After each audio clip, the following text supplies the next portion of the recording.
হে নুহু ইন্নাহু লাইসা মিন আহলিক, কেনান তো তোমার পরিবারের অন্তর্ভুক্ত নয়। তুমি যে আল্লাহর প্রতি ঈমান এনেছো, কেনান সে আল্লাহর প্রতি ঈমান আনে নাই। তুমি যে আল্লাহর পথে আসো, কেনান সেই পথে নাই। তুমি যার পক্ষে কথা বলো, কেনান তার বিপক্ষে কথা বলে। তুমি যার পক্ষে আন্দোলন করো, নুহু তার বিপক্ষে আন্দোলন করে। তুমি সৎ পথে আসো, নুহু বিপরীত পথে আসে। তুমি যাও ডানে, তোমার সন্তান যায় বামে। সে তো তোমার দলের অন্তর্ভুক্ত নয়।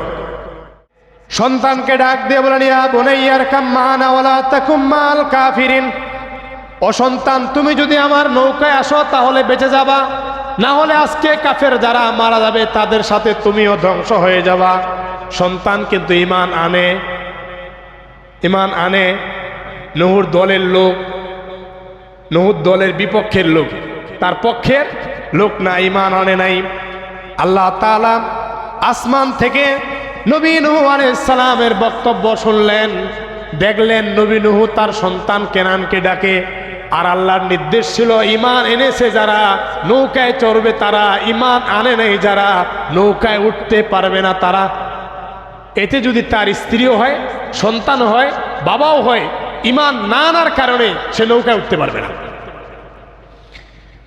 নূহ আলাইহিস সালাম সন্তান যখন আসলেন না নৌকার মধ্যে, আমার নবী নূহ আলাইহিস সালাম আল্লাহ তাআলার কাছে প্রার্থনা করলেন যে, আল্লাহ তুমি চাইলে আমার সন্তানকে মাফ করে দিতে পারো। কোরআনুল কারীমে সূরা হুদের ৪৫ নম্বর আয়াতে আল্লাহ স্পষ্ট করেছেন, নূহ তার রবকে ডেকে বলে, ওয়ানাদা নূহুর রাব্বাহু ফাকালা রব্বি ইন্নাবনি মিন আহলি ওয়া ইন্না ওয়া'দাকাল হক ওয়া আনতা আহকামুল হাকিমিন।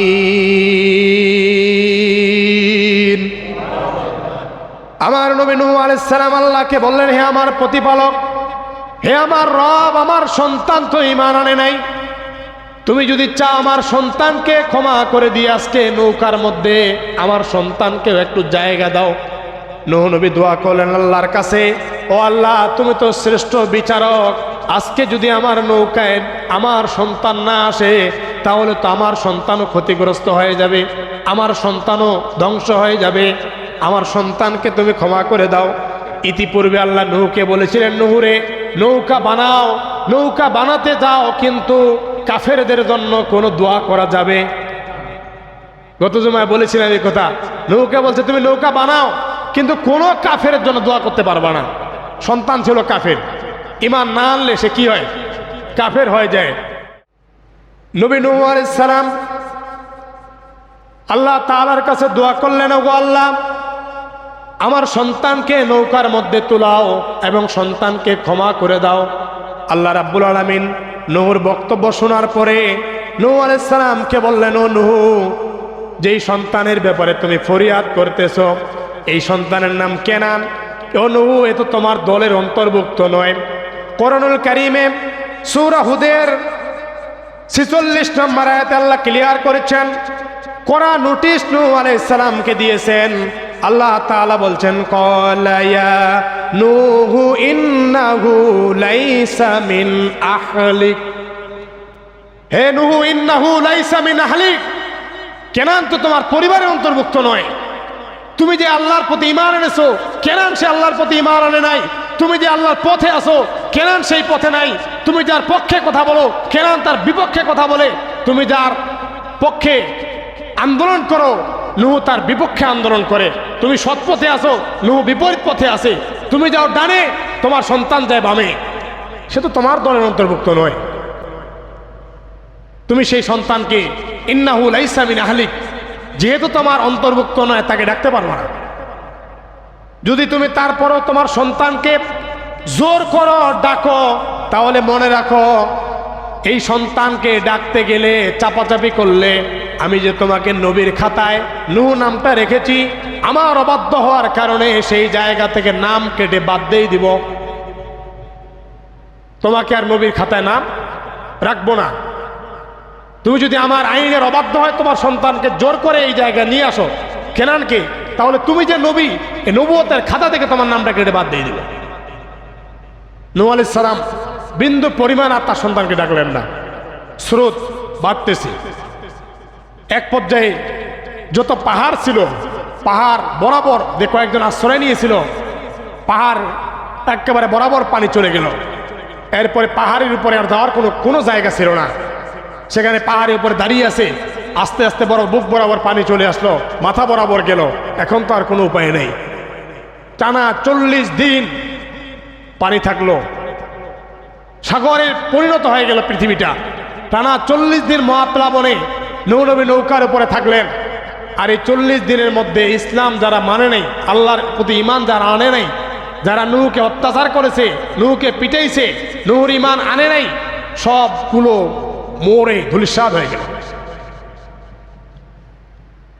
আর মাত্র থাকলো মাত্র ইমান যারা এনেছে তারা।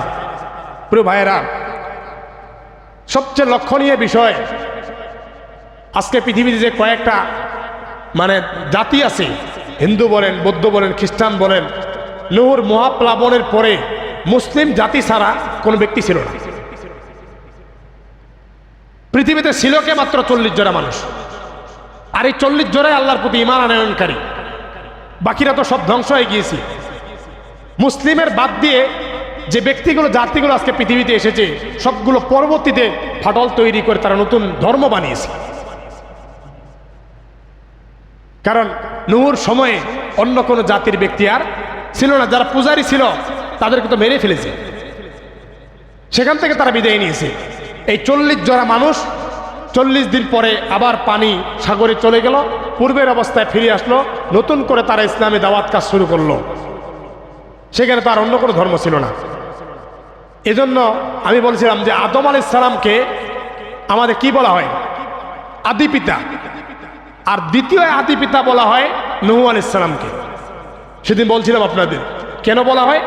আদম পৃথিবীর প্রথম ব্যক্তি, সেখান থেকে আমাদের সূত্রপাত, যার জন্য তিনি আমাদের আদি পিতা। আর পরবর্তী নূহ আলাইহিস সালামের মধ্য দিয়ে আবার আল্লাহ তাআলা কাজগুলো নতুনভাবে শুরু হয়েছে, যার কারণে তাকে পরবর্তী আদি পিতা বলা হয়।